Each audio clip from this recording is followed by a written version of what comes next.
எல்லாரும் என்னுடைய நான் பெயர் சொல்லாம இருந்தாலும் கூட எல்லோரும் என்னுடைய இதயத்தில் இருக்கிற சகோதரர்கள், குழந்தை செல்வங்களே, எல்லாருக்கும் என்னுடைய வணக்கம். என்னோடு வர இருந்திருக்கிற அன்பு சகோதரர் தம்பி சதீஷ் பாலாஜி, அன்பு தம்பி சூர்யா, அனைவருக்கும் என்னுடைய பணிவான வணக்கத்தை நான் முதல்ல உரித்தாக்கிக் கொள்கிறேன். ஒரு நல்ல நிகழ்வு, சாதாரணமான விஷயம் இல்லை. அதாவது எந்த விதமான பொறுப்பும் இல்லாமல், அதாவது பொறுப்புனா பதவியில் இல்லாமல் 1000 ரூபாய் கொடுத்தான். எப்ப கொடுத்தான்? தேர்தல் அறிவித்து வெற்றி அடைந்த உடனே கொடுத்தாரா இந்த ஸ்டாலின்? கொடுக்கல. 28 மாசம் கழிச்சு இப்ப மறுபடியும் 1 கோடியை முதல்ல என்ன பண்ணா, 1 கோடியே 15 லட்சம் பேர் 17 லட்சம் பேர் கொடுத்துட்டு இப்ப கடைசியில் ஒரு 13 லட்சம் பேர் கொடுத்திருக்கிறான். மொத்தம் 1 கோடியே 30 லட்சம் பேருக்கு மட்டும் இந்த பணம் கொடுத்திருக்கிறான்.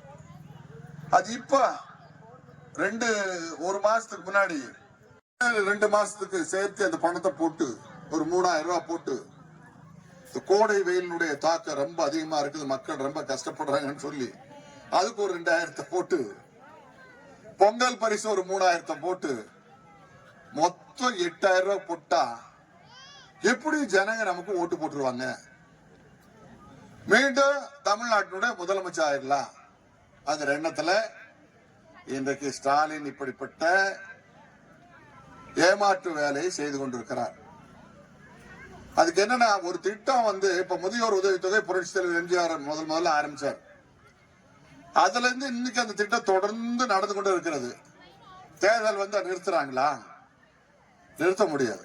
ஒரு திட்டம் தொடர்ந்து செயல்படுத்துகிற பொழுது யாராலும் நிறுத்த முடியாது, தேர்தலுக்காக நிறுத்த முடியாது. ஆனா அம்மா இன்றைக்கு நம்முடைய இயக்கத்தை வழி நடத்துகிற முன்னாள் முதலமைச்சர் அண்ணன் எடப்பாடியார் உடைய பிறந்த நாள் விழாவை சிறப்பாக கொண்டாட வேண்டும் என்ற நல்ல எண்ணத்தில் இப்படிப்பட்ட விழாவை எடுத்திருக்கிற அத்துணை சகோதரர் பிரகாஷ், ரமேஷ், நஞ்சப்பன், இன்னும் உறுதுணையாக இருந்திருக்கிற அனைவருக்கும் என்னுடைய வாழ்த்துக்களையும் பாராட்டுக்களையும் தெரிவித்துக் கொள்கிறேன். எல்லாரும் நீங்க இந்த நிகழ்ச்சி முடிச்சுட்டு கிட்டத்தட்ட ஒரு 7 மணிக்கே வந்திருப்பீங்க. நீங்க அப்படித்தானே? நாங்க 8 மணிக்கு வந்தோம், 8:05, 8:10 வந்தோம். ஏற்கனவே 1 மணி நேரம் நீங்க நின்று உட்கார்ந்து எல்லாரும் பேசிட்டாங்க. இந்த ஆட்சி 1000 ரூபாய் கொடுக்குறேன்னு 32,000 தான் வந்திருக்கு, மீதம் இருக்கிற பணம் கொடுங்க அப்படின்னு கேளுங்க. அப்புறம் இன்னொன்னு சொன்னாரு, கேஸ் சிலிண்டருக்கு மானியம் 100 ரூபாய் தர்றேனாரு. ஏதாவது கிடைச்சுதா? யாருக்காவது 100 ரூபாய் மானியம் கிடைச்சுதா? ஆனா நம்ம எடப்பாடியார் சொன்னாரு, நான் ஆட்சிக்கு வந்தால் ஒவ்வொரு குடும்பத்துக்கும் 6 சிலிண்டர் கேஸ் இலவசம் வழங்கப்படும் சொன்னார். அத மக்கள் வாக்களித்து அவரை முதலமைச்சர் ஆக்கியிருந்தால் 6 சிலிண்டர் உங்களுக்கு இலவசமா கிடைச்சது. இதை நான் ஏன் இங்க சொல்றேன்னு சொன்னா, இப்பவும் நாம் ஒரு தேர்தல் அறிக்கை முன்கூட்டியே கொடுத்திருக்கிறோம்.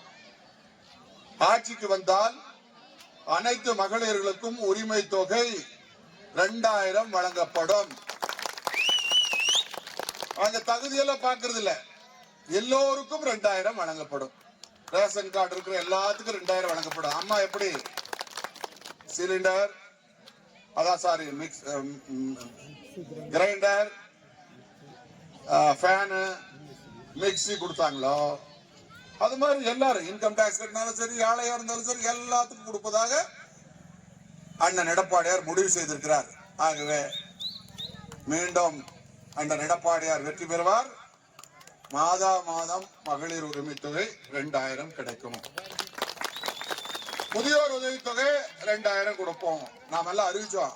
இப்ப என்ன பண்றோம்னா, பயந்துட்டு நானும் 2000 கொடுக்கறேன், நானும் முதியோர் தொகை 2000 போடுறேன்னு சொல்லி போட்டுட்டு இருக்கிறேன். இப்ப நம்ம என்ன சொன்னா, அம்மா ஸ்கூட்டி வழங்குறதுக்கு 25,000 ரூபாய் மானியம் கொடுக்கணும்னு சொன்னா, அம்மா அறிவித்த திட்டத்தை அந்த எடப்பாடியார் நிறைவேற்றினார். இந்த நாசமா போன ஸ்டாலின் என்ன பண்ணார், 2 குடும்பங்களுக்கு இருக்குது. ஒட்டுக்கா 2 குடும்பம் வீடு இல்லாம வாழ்ந்து கொண்டிருக்கிறார்கள். அதை நிவர்த்தி செய்ய வேண்டும். அதாவது வீடு இல்லாமல் இருக்கிறவர்களுக்கு, வீட்டுமனை இல்லாமல் இருக்கிறவர்களுக்கு அரசாங்கமே நிலத்தை கையகப்படுத்தி அம்மா வீடு திட்டத்தின் மூலமாக அனைவருக்கும் வீடு கட்டி கொடுக்கப்படும். இது எவ்வளவு அற்புதமான திட்டம் பாருங்க. இன்றைக்கு மத்திய அரசாங்கம், பாரத பிரதமர் நரேந்திர மோடியினுடைய அரசு இந்த மாநிலத்துக்கு 3 லட்சம் வீடு கொடுத்த வீட்டை இந்த அரசாங்கம் கட்டல. நேற்றைய தினம் பாரத பிரதமர் நரேந்திர மோடி அவர்கள் திருச்சியிலே உரையாற்றுகிற பொழுது இந்த ஆட்சியின் மீது குற்றச்சாட்டை சொன்னார்.